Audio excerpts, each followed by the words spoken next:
Good afternoon, everybody, and welcome to episode 23 of Fundraising BIDness Talk. I'm Patrick Cyber.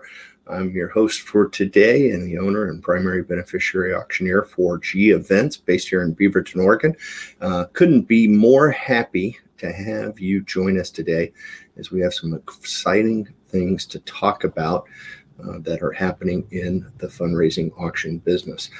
Before we get started, I want to make sure everybody knows as you're tuning in, hey, type in the comment box. Let us know, say hello and tell us where you're from. We always love saying hi back and knowing where our viewers are coming from. So be sure to type that in and say hello.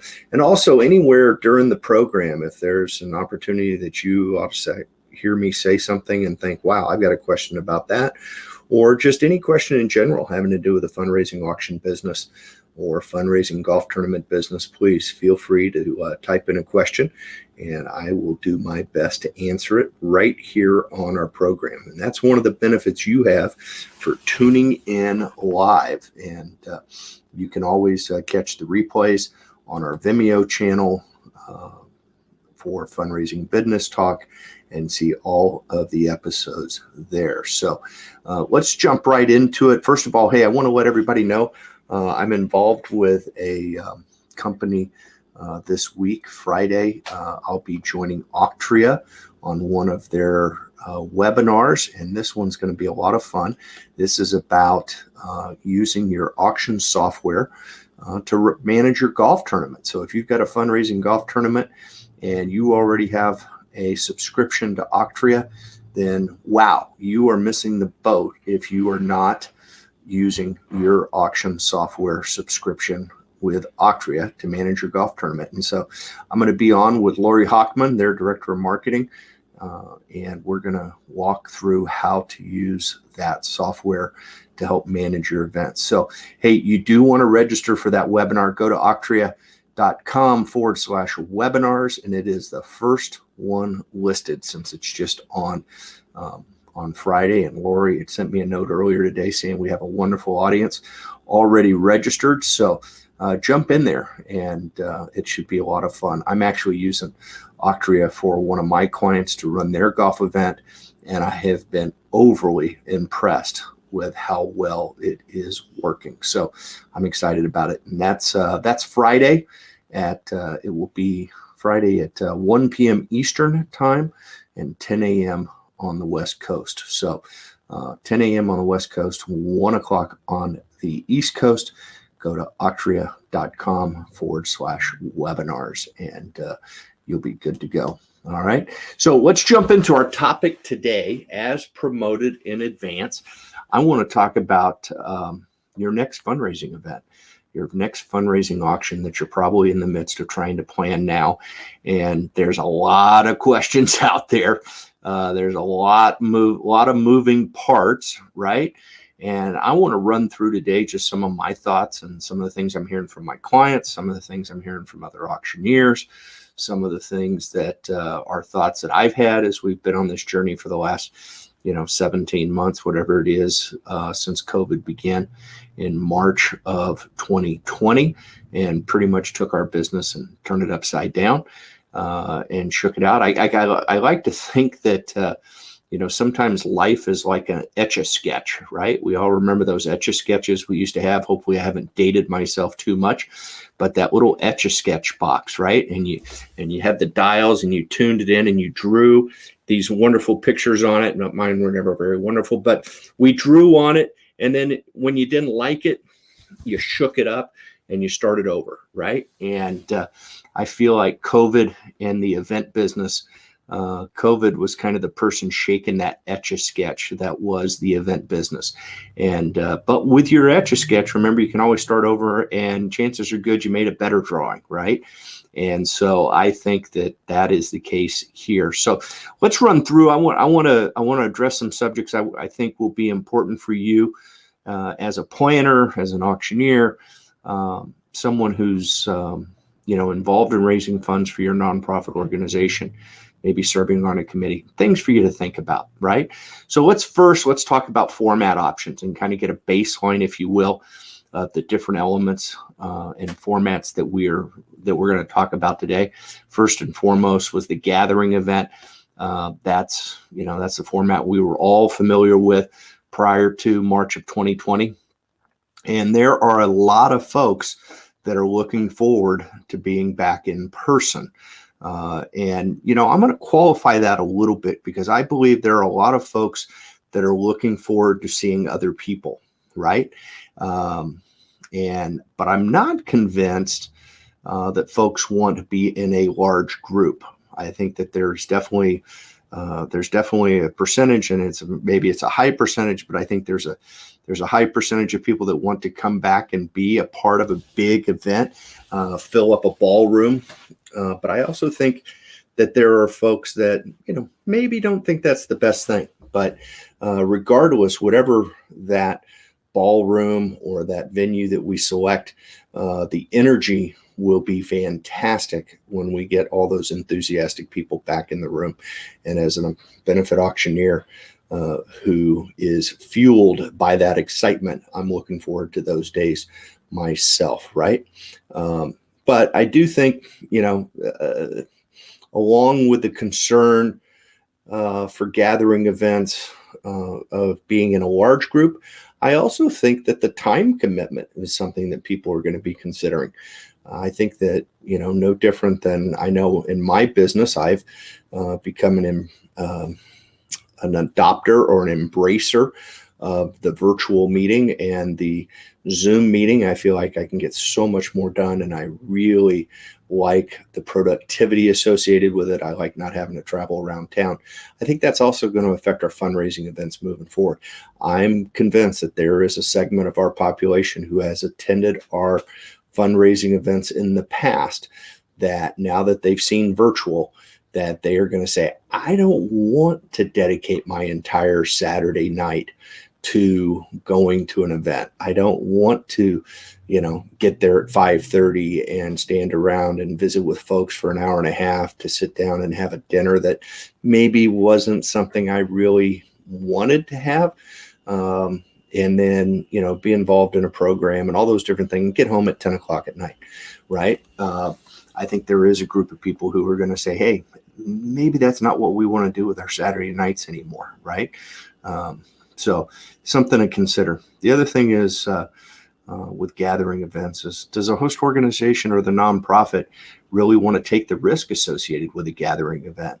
Right? There's the venue rental, there is, F&B, there's decorations, there's ticket sales, right? And when I think about ticket sales, I want to touch on this quickly, because I have a firm belief that when people support or attend your event, that they think of every dollar that they spend in supporting or attending that event as support for the nonprofit.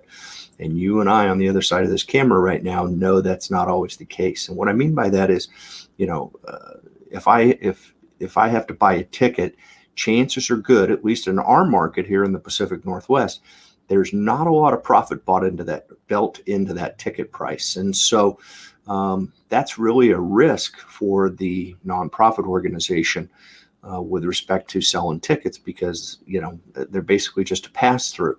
At the same time, the person who bought that ticket feels like, hey, I bought that $100 ticket to attend that wonderful dinner and in that ballroom, and that supported the organization. You and I both know the reality is that that ticket sale didn't necessarily really impact the organization. So, there's risk, there's expenses associated with the gathering event that, we learned, especially as we moved into the virtual world. We knew that was those differences really became obvious, right?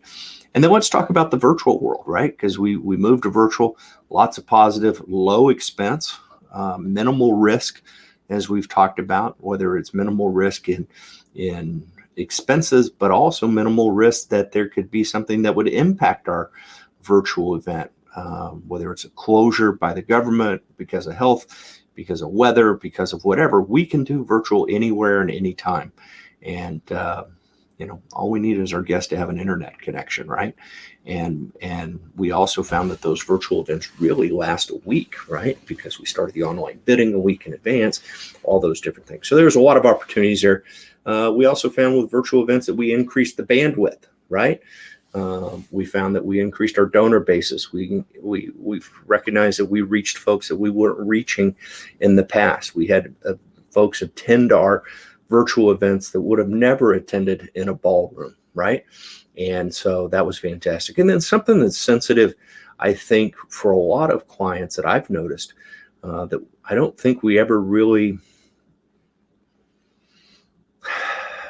I think maybe we were aware of, but I don't think that we really allowed it to influence our event, was that virtual events had no barrier to entry. If I have an internet connection and I can get online and bid, I can get online and I can watch the broadcast, there's no barrier to entry. And I think in our current society and current environment that's a positive, right?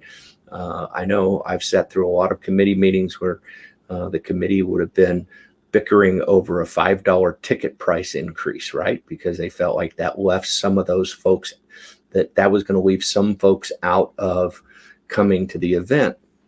And my standard answer was, if $5 is going to keep them from coming to the event, then, I hate to be harsh, but maybe they're not the right people to come to a fundraising event, right? We don't have to have that conversation anymore, right? With a virtual event, because there is no barrier to entry. And so I think that's why we saw the success that we've seen.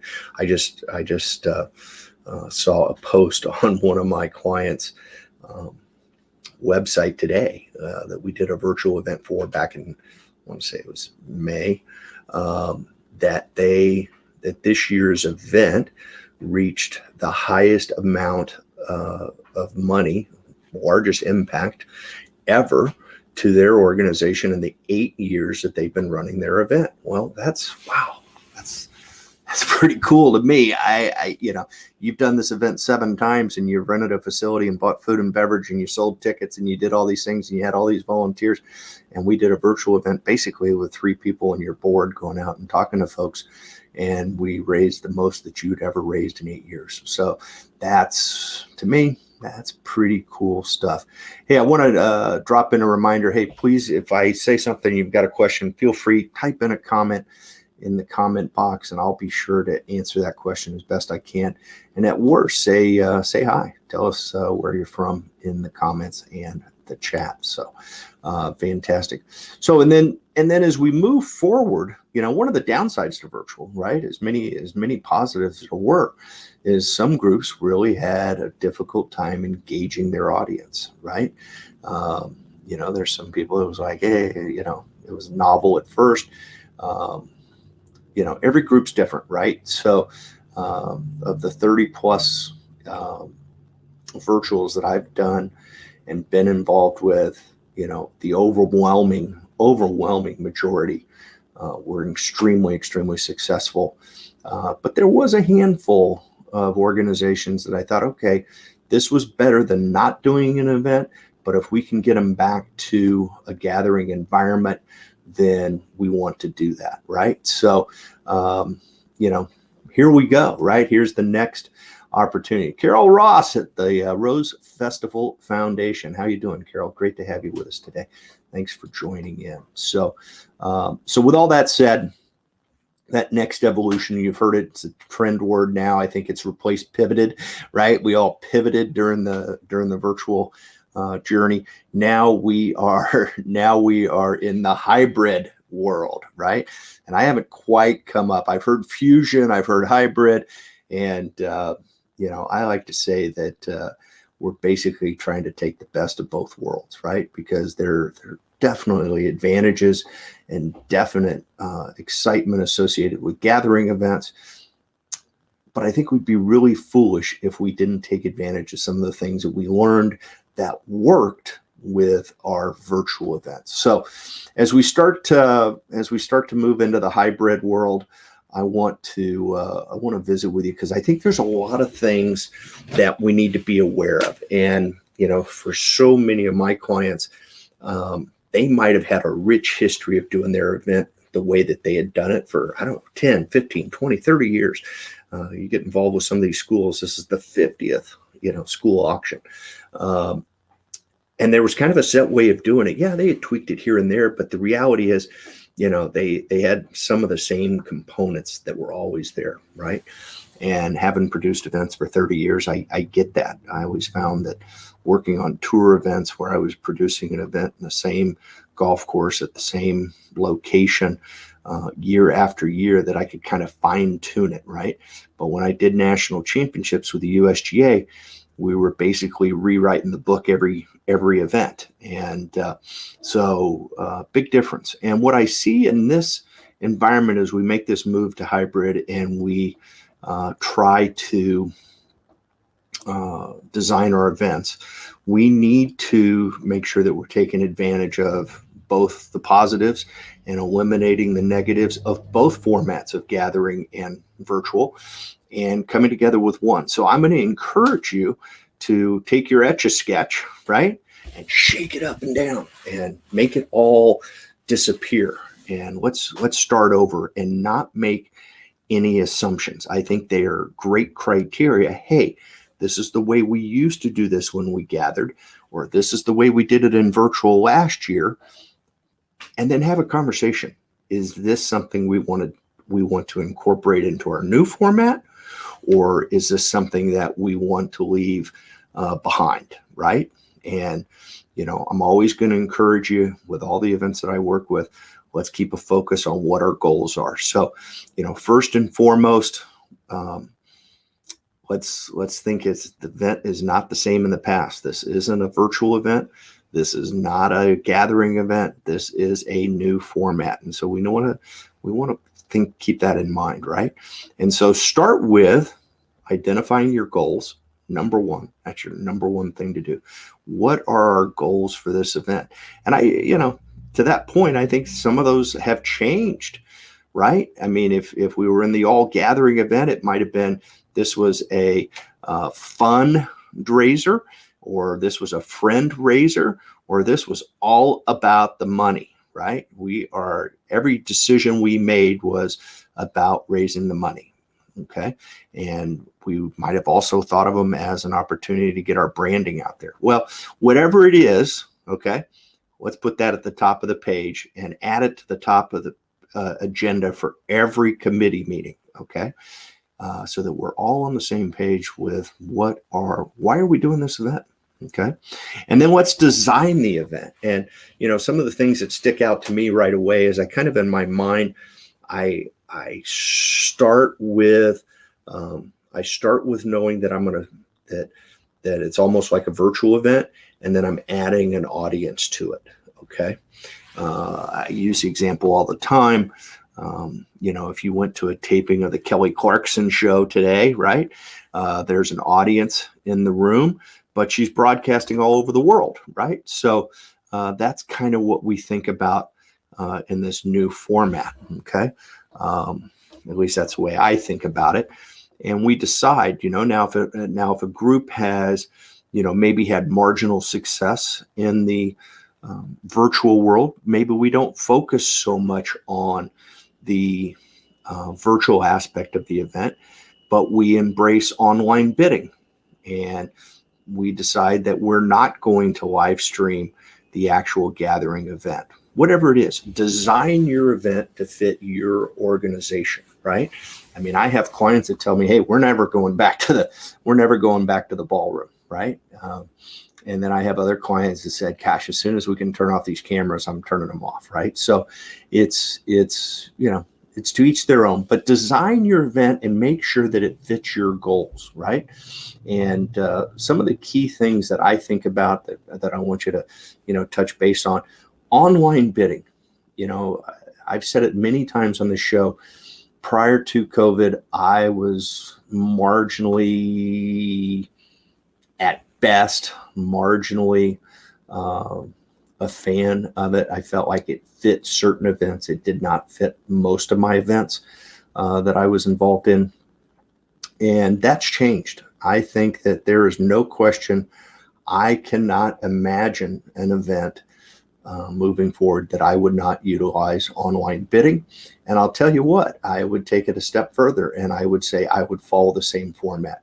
I think that we really, really, really want to start thinking about our events as week-long fundraisers, okay? As week-long fundraisers, as opposed to that 1 4-hour window on a Saturday night. I think that we really, and I can't stress that enough, okay, is I really want to see our groups think about this as fundraising week, not just we're having a dinner at Montgomery Park, or we're having an event at the art museum, or wherever it is, some ballroom USA, or at a winery, right? Great. We'll talk about venues in a second, but think about it as a whole week, and online bidding is a great reason for that. And the pluses on that format, I can't find a reason. I can't find a negative associated with online bidding. So that's an obvious check mark for me. And one of the reasons that I wasn't a huge fan of it before was that many of the auction platforms were charging extra for online bidding, and I think that's today I think it's criminal. That's a harsh term, but I don't think it's right. If you're providing an auction software platform to nonprofits, there shouldn't be a charge for a separate charge or an additional charge to make online bidding active. But that's just my personal opinion. So online bidding, absolutely 1 week in advance, and it should all culminate with the end of that event, whether it's an in-person or a virtual event. Okay. The other thing I want you to think about is your food and beverage, right? As we design the event, we can get creative here, right? Like I said a minute ago, some people, are, yes, I'd love to get together and see friends and people I haven't seen. Do I want to get in the same room with 300 of them? I don't know. 500 of them, probably less. And then you open yourself up to all these other questions, right? What is our protocol? Are we going to require vaccinations? Are we not going to require vaccinations? Are we going to check? Are we going to ask our best donors when they walk in without a mask, are they vaccinated? I don't know. I'm glad I'm just the auctioneer. But those are all concerns that you have, right? When you start thinking about food and beverage, you think about, what are my serving options, right? Can I do buffets? Can I do past hors d'oeuvres? Can I do different things? So, whatever it is, think about it. I like the model of a social hour for a select group of supporters, right? The folks that are going to be, what we know from history with an organization, are going to be the most supportive financially of the organization. I like seeing them invited to a gathering where they're going to be that studio audience. And as far as food for that environment, I think the event we did in May was extremely well done out at Stoller Family Estates, where they put individual appetizer trays or plates, if I would call it that, at each place setting. So when people sat down, they already had an assortment of cheese and meats and things like that. And then we did the live stream, and then they served dessert, and it was a wonderful format. So think about your F&B. I think, especially if you're going to broadcast, if you're going to stream the event, I think it's very difficult to stream people eating a rubber chicken, right? I joke, not meant to be offensive to any of our wonderful caterers out there, but I don't think the expectation today is that we have to have a full course meal. I just don't think it's a requirement. And I think when you think about you run a show, with respect to, food and beverage service, I can't tell you how many times we got pushed back because we were slow getting food out, or, it's also from a management standpoint, you're taking food selection, choices, menu choices, and da, da, da, da. And I don't think buffets are going to come back anytime soon, based on what we've been through in the last 15 months. So I think that'd be a big roll of the dice to throw out the buffet. So, I wouldn't just think about what you're going to do for F&B. The other thing I would say is for your viewers, if you are streaming, right, let's keep in mind, I saw a lot of organizations over the last 15 months that really tried to feed their viewers, and they did some, whether they sold charcuterie boards or, heat and eat meals or, whatever it was. I've been pretty straightforward, and then I think for most organizations that was a risky play because I don't see an upside to it, right? If it works perfectly, do people feel like it was a fun deal? Yeah, but there's just so much opportunity for it to go sideways. I think that's challenging. Now, I will tell you that I had a couple of school organizations, and I think this is a great idea.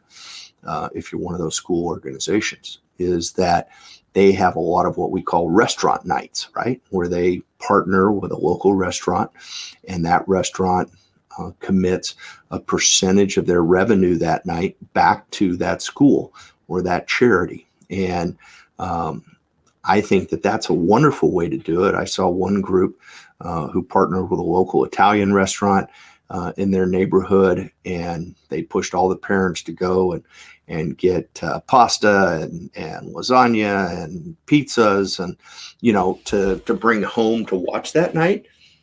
And then they got a cut of the proceeds. I think that's fantastic, and it's low maintenance, right? But these situations where groups were putting together volunteer groups to deliver food and try to sell it on the website and put together bottles of wine and all this other stuff, to me, if you get the energy for it, knock yourself out. I don't think it draws that much to your bottom line. But so that's just being point blank with my observation there. The other thing I want you to consider as you move into this new environment is, what does your run a show look like? Is the messaging going to be mission centric? One of the things that we really heavily promoted with our clients at G Events during the virtual journey was that this was a great opportunity to showcase the mission of the nonprofit out to a much larger audience. And so we didn't need to have dress up themes and, superhero themes and movie nights and things of that nature.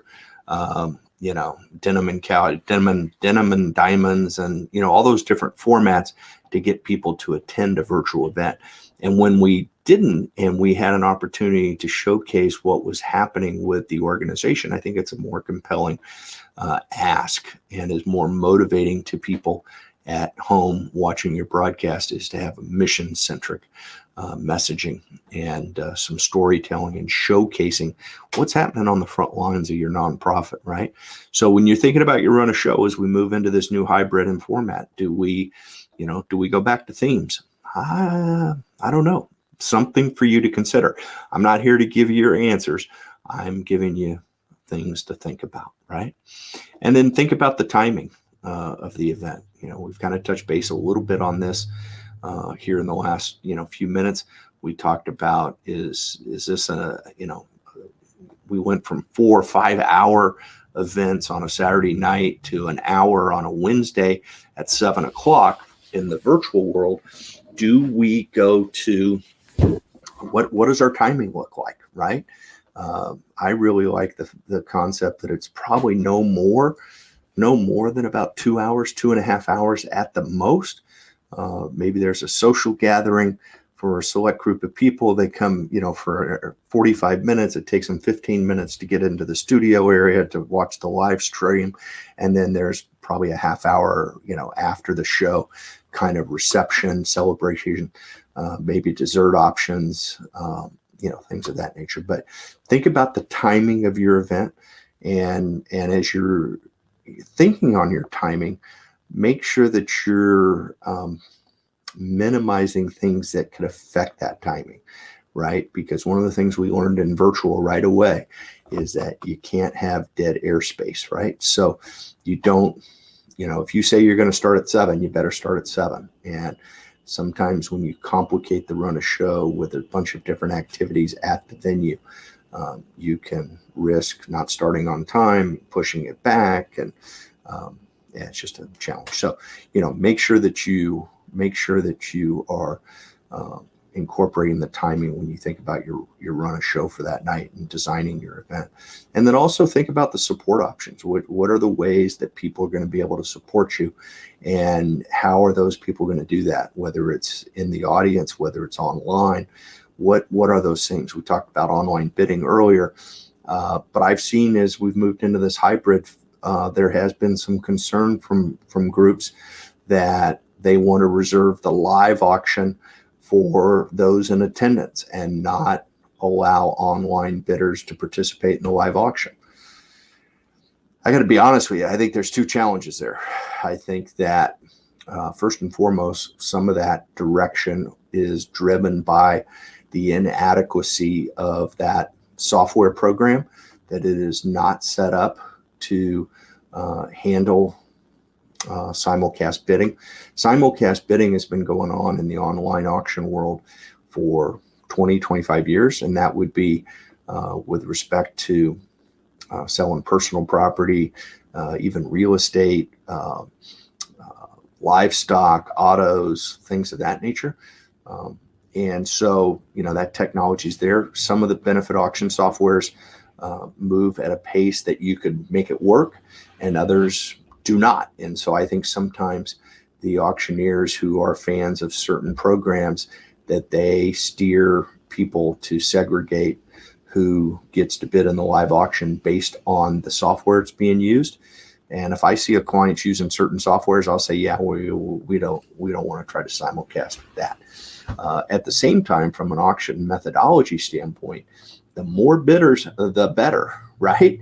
And so I ideally want to see that we're that we're doing simulcast auctions, and that we're allowing both our in-house audience and our online audience to bid competitively against one another in our live auction elements. And then also, making sure you're incorporating your online auction kind of replaces your silent.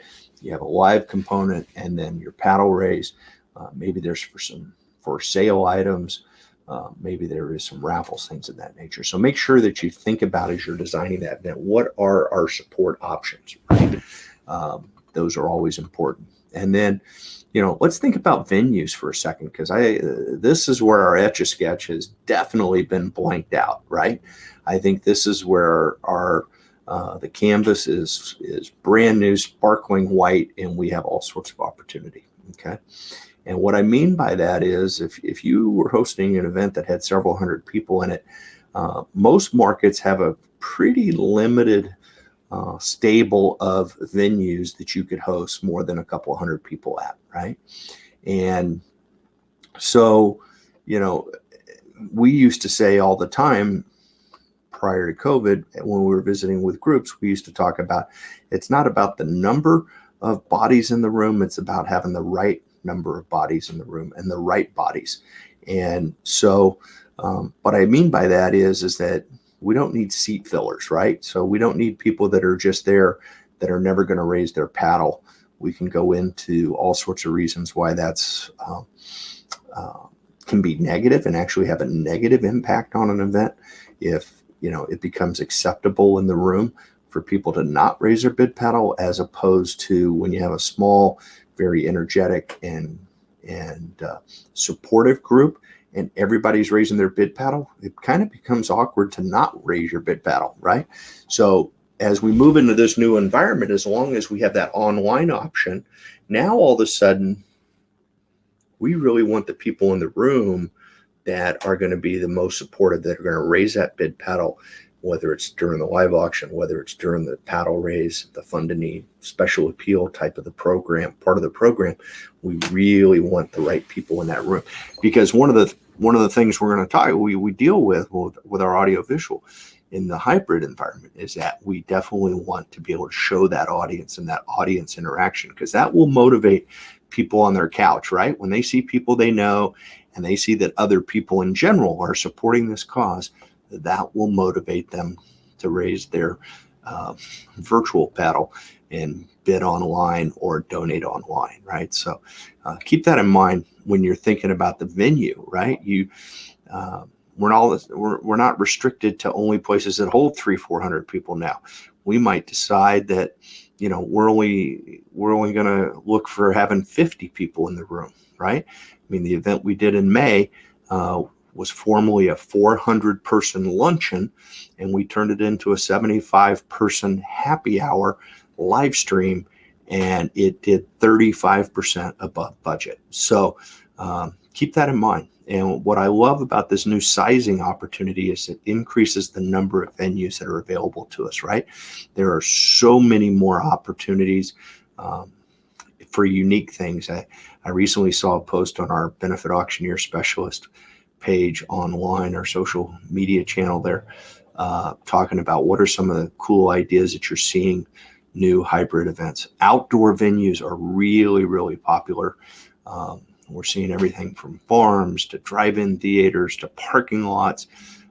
People are talking about doing events in airplane hangars. They're talking about doing events in just all sorts of different venues that we would have never thought of. And, like we talked about, we did the winery event. I think, there was incredible opportunity there. We never could have had all 400 people in that space, but we had the right 75 and it was a home run.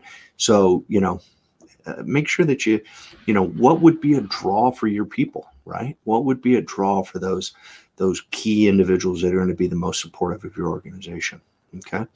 And think about, from a space requirement, not only bodies, but I would present that if you're also going to have a vibrant online auction going, you do not need all the space to display all of the items, right? In the past, when we gathered, people came together, and it was the first time they saw the auction items, right? It was the first time they saw those silent auction items.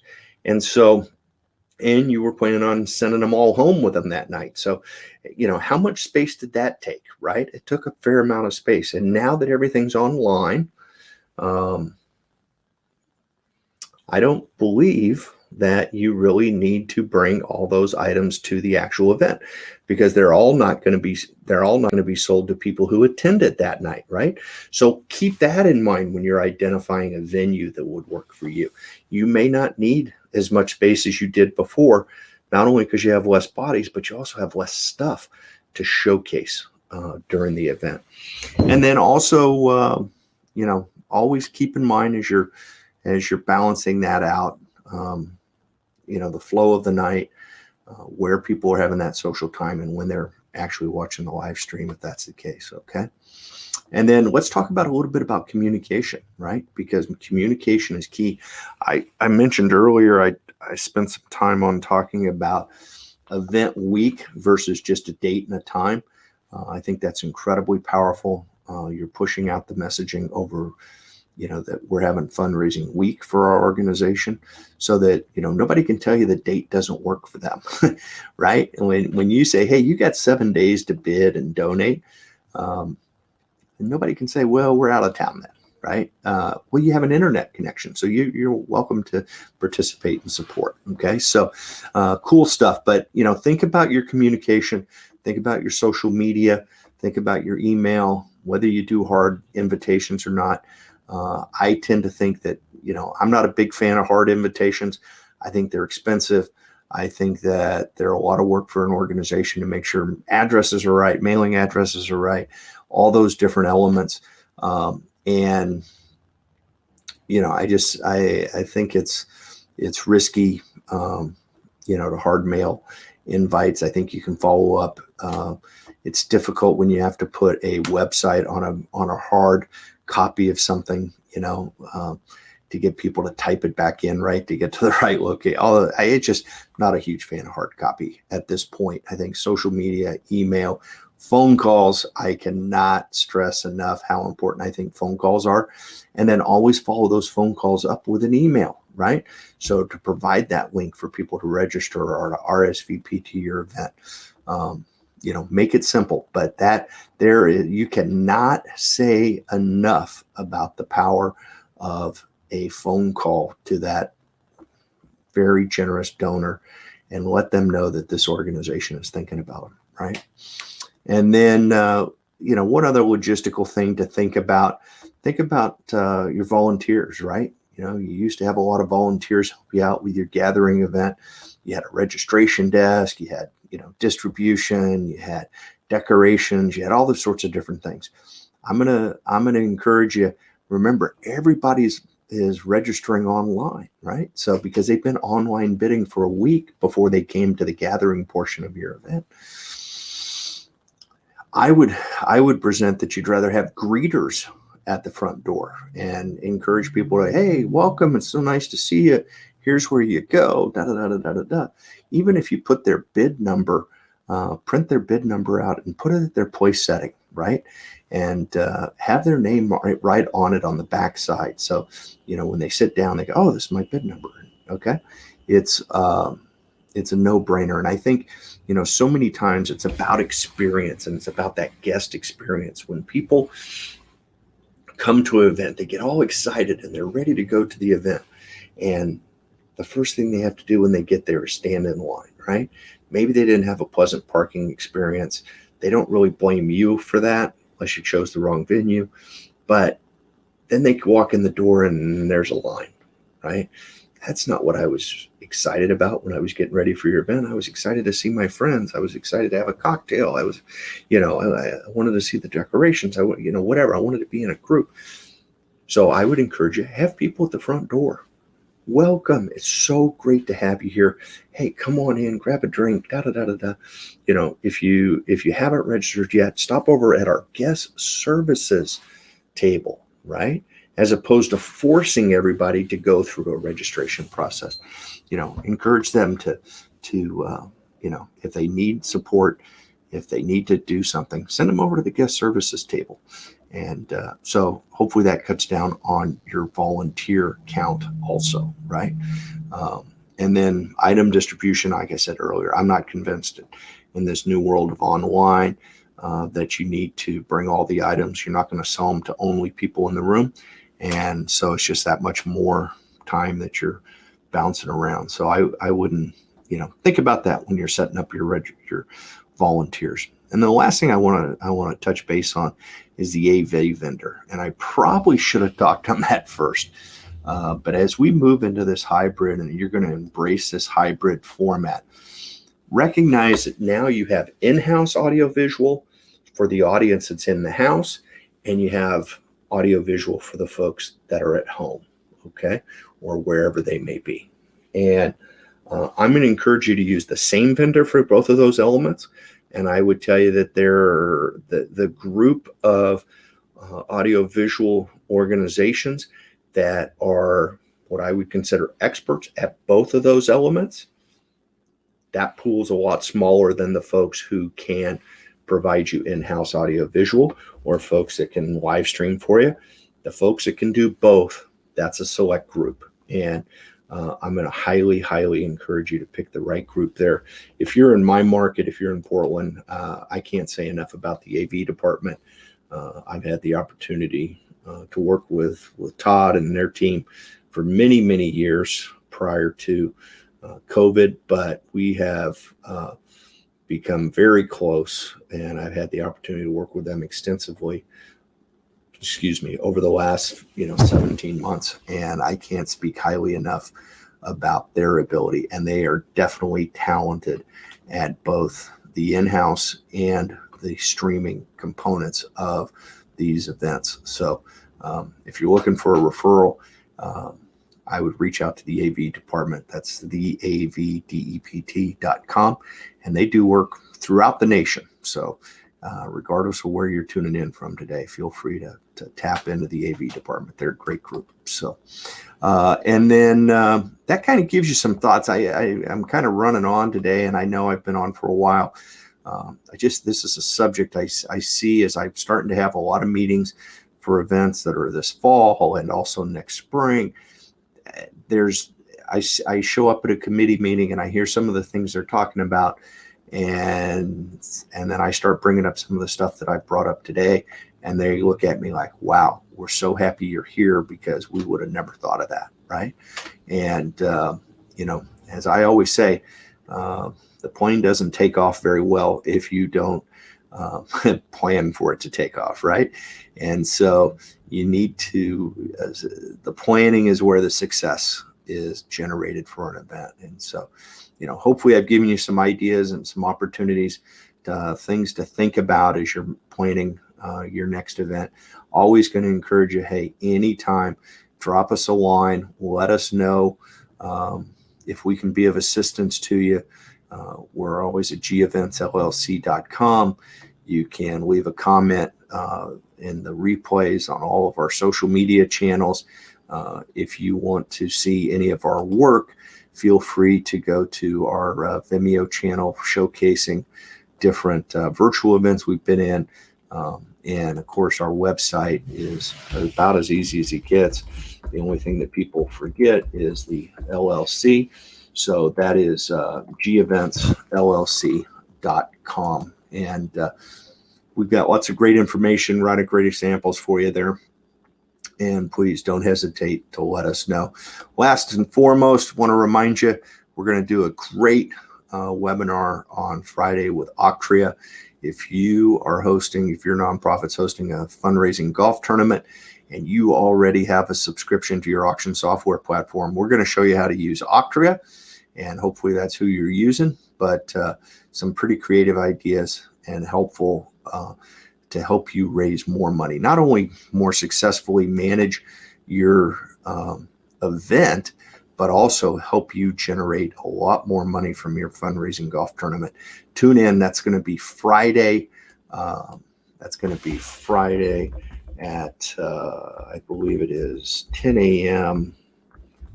PDT or 1 o'clock p.m. EDT.